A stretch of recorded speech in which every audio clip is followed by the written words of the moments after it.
Morning and welcome to another installment of Fearless Fridays. So I know originally we planned for the afternoon, but Curtis and I both have some things going on this afternoon. So we are joining you early this lovely Friday to talk about bringing STEM to school. So beside me, I'd like to introduce Curtis from Kidder Education.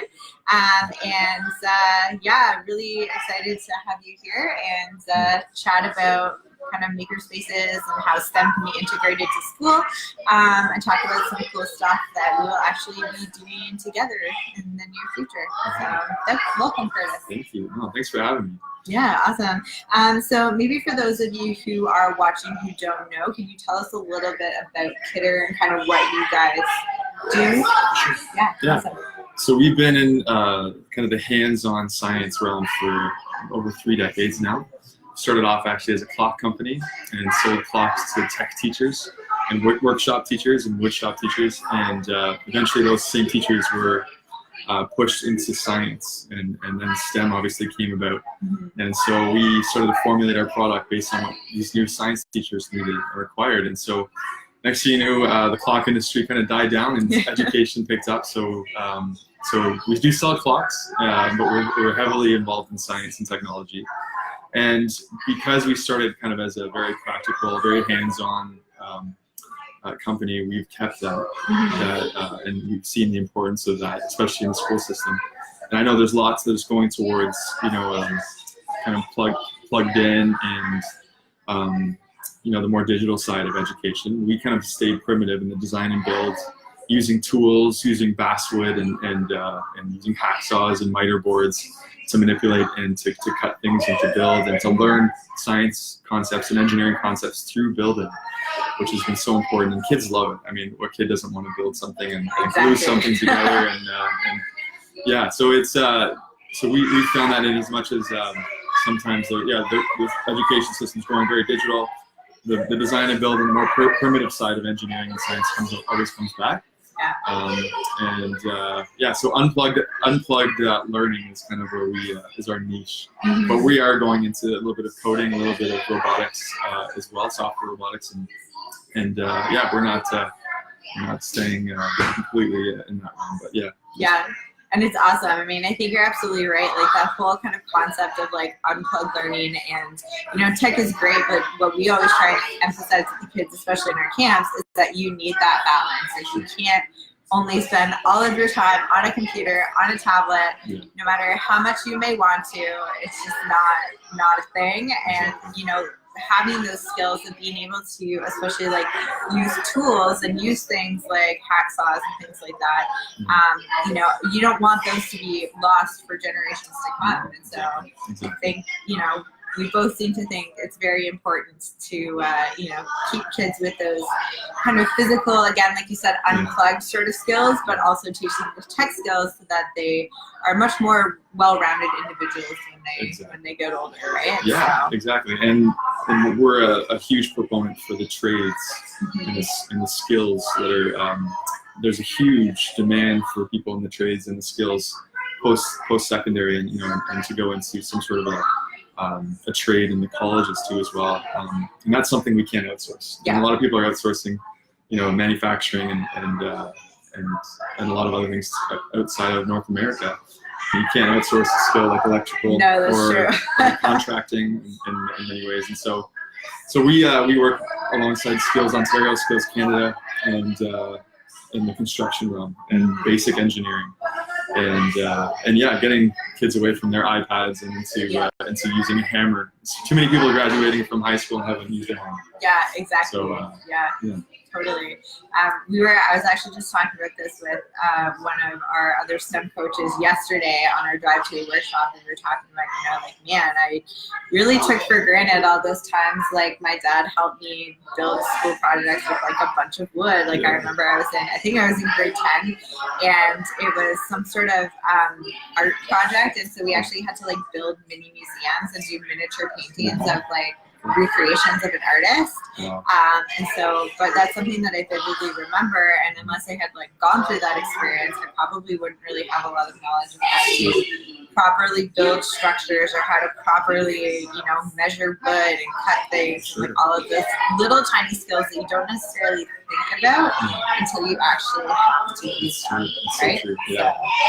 And there's so much of STEM that's incorporated in the learning and in these projects. And so we're all about inquiry-based learning, which is, I know that the curriculum is pushing on moving towards that. Absolutely. So we're really heavy on the component side and materials, and we're less heavy actually on the resource side, which is good in a sense and not good in another sense, obviously, because it's good to provide ideas and resources. But today's learning, especially the concept of makerspace, is giving kids the materials and the tools, and giving them a problem and getting them to solve the problem by using numerous different components, and multiple components and materials, and getting them to learn through trial and error, which is hey, I've failed. So what did you do wrong? So explain to me what you did. What do you think you did wrong, and how can we improve it? How can we fix it? And it's less about the end goal and more about the process. For sure, yeah, it's that whole sort of growth mindset, and that's why our whole sort of tagline is this idea of like fearless learning, right? Because you're not really going to learn that much if you do something and it's just perfect all the time, right? It's that aspect of kind of going through and like redoing it and learning from your mistakes that actually makes the experience more valuable.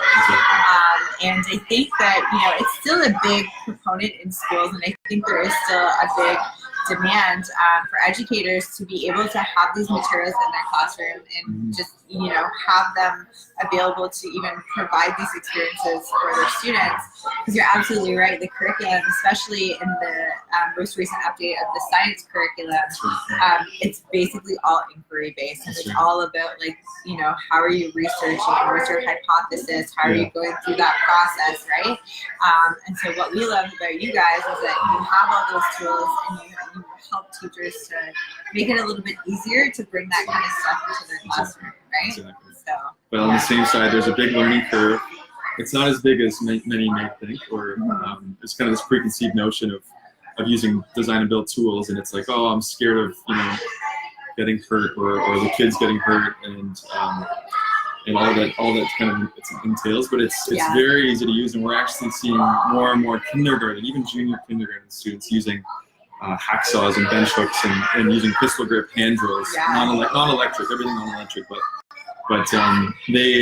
when you entrust them with a special privilege, and you give them the safety training, which is really important, these kids, they don't want to lose that privilege, and so they're going to do everything they can to make sure that they're very careful and gentle and all these kind of things. But having said that, we're strong on the component side and strong on the material side, but it does take a little bit of professional development, which is your strong suit. You guys are educating students, and I know that you're breaking into kind of educating more and more teachers, and that's where Kidder and STEM lines we kind of see a partnership forming, and actually teaching teachers. And what better way to multiply our efforts than teaching teachers who oversee some of them hundreds of kids a day, right? And so that's what we're offering, and we're going to be talking and vision casting about how we can, through STEM lines and through Kidder, our partnership, help to educate more teachers and students in STEM education, STEAM education, whatever you want to call it. I know there's lots of buzzwords and makerspace education. But yeah, that's what we're talking about, and that's what's new to us actually over the last few weeks. But we're not. We're excited. Yeah, exactly. We're so excited. Yeah, and I think it's great. Our hope, at least from that education perspective, is that most of us being teachers ourselves, being able to kind of share the knowledge and kind of come from that understanding of we've been in the classroom, we get it, we understand what you're going through, and all those other things that are floating up in your head that happen at board level and ministry level that you don't really have a lot of control over. Here are the things within those kind of guidelines that you can actually do to bring these really cool experiences to your school and to your kids. And I think what we find a lot through our professional development is that teachers, similar to kind of parents, can sometimes be afraid to incorporate it if they're not 100% sure. There's like this fear of like, I want to do it, but I'm afraid I'm not going to do it right. Yeah. And so hopefully, that's where we can come in, is to kind of guide from, like Curtis said, the actual kind of, teaching and this is how you use it perspective, but also being able to, have all the materials and all the kits together and be like, if you're doing like, a grade 6 flight unit, here you go, here's your kit to do. And it could just be a simple like DO2 project, a simple lesson, but often those are the experiences that the kids will take with them for the rest of their lives. That's right. Exactly. And even just like the adding the curriculum into it all, and using different kits and saying, hey, this is what this touches on. Yeah. This is the subject matter you can pull from this. And Exactly. and we're trying to find something that's holistic, something that includes science, technology, engineering, and math is the win. And a lot of it does, like a lot of the stuff with flight, transportation, you can incorporate them all. Oh yeah, like language, social studies. It's all there. It's just a matter of like finding it. Sometimes it can be and sometimes it can be tricky, especially when you have like thousands and thousands of expectations to get through before the end of the year. It's hard to do, and so hopefully we'll together try and alleviate some of that for the greater good, That's I guess. Right. Yeah, STEM, yeah. And I think one of the one thing I think that holds some teachers back is that they feel like they need to be experts in this realm. Yeah. And like you said, there's a big learning curve, and it's sometimes intimidating using design and build tools and cutting and manipulating, and especially you want to be a little bit ahead of the students. But every teacher kind of wants to be so far ahead of the students, and it holds them back, and they won't even implement it. Yeah. But what you really need to do is just be one step ahead of the students, and let the students figure things out and learn with the students. I mean, exactly. Don't be afraid to learn with the students. I think that's one of the big things we found.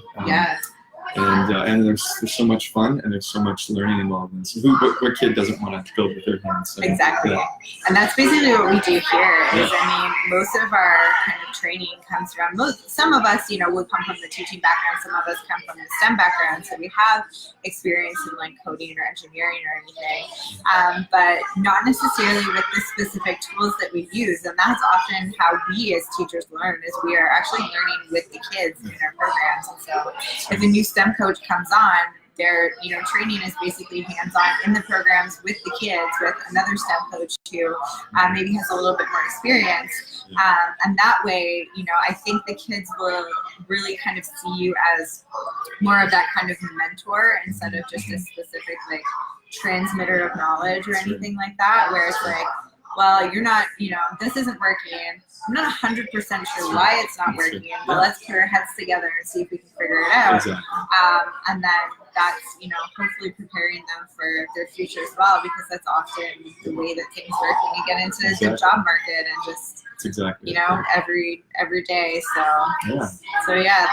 that's the hope. Very exciting things happening. For sure. But really excited about that, and definitely check out both of our social media channels, because we will, when we have kind of more updates with more of the specifics, those will be being sent out in newsletters and social media and all kinds of stuff.